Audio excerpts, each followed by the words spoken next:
hold a view, which he denies, that the elderly had a good innings anyway, and the virus should be allowed to let rip through the country. Here is that confrontation Hugo Keys put to him, and all of those Patrick Vallance diary entries from separate meetings across the course of 2020, where he alleges the Prime Minister had argued for that approach. The Prime Minister meeting begins to argue for letting it rip, saying yes, there will be more casualties, but so be it, they've had a good innings. He's obsessed with older people accepting their fate,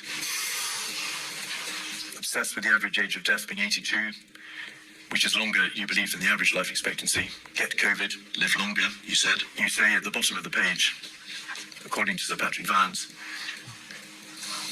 we're in a really tough spot, a complete shambles. I really don't want to do another national lockdown. You were told that if you want to go down this route of letting go, you need to tell people, you need to tell them you're going to allow people to die. Was your position, Mr. Johnson, that in light of your views secretly held about people dying having reached their time anyway, that you were obliged to reject the advice of your advisors that there be a circuit breaker? No. That there be no national lockdown until the last possible moment? No. And that you would try a tier system? No.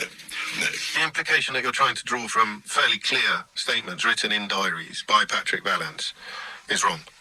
By the man who was the chief scientific officer to the government at the time, Sir Patrick Vallance, who was making these notes at the end of every day.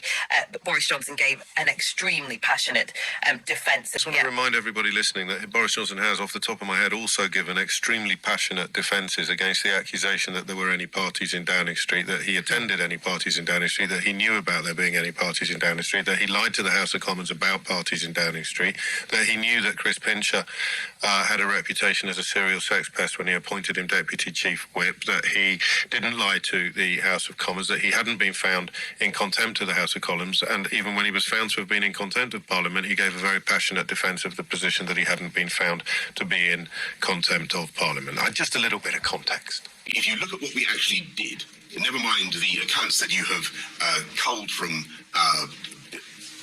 people's jottings from meetings that I've been in. If you look at what I actually said and what I actually did, and there is abundant quotation from me, millions of words that I spoke in Parliament or in press conferences or whatever. If you look at what we actually did, and I think, frankly,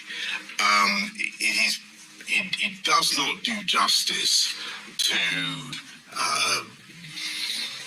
what we did, our thoughts, our feelings, my thoughts, my feelings, to say that we were remotely reconciled to fatalities across the country. So again, classic Boris Johnson, in order to establish whether or not these reports of what I said in private are true, you must listen to what I said in public. It's great, isn't he?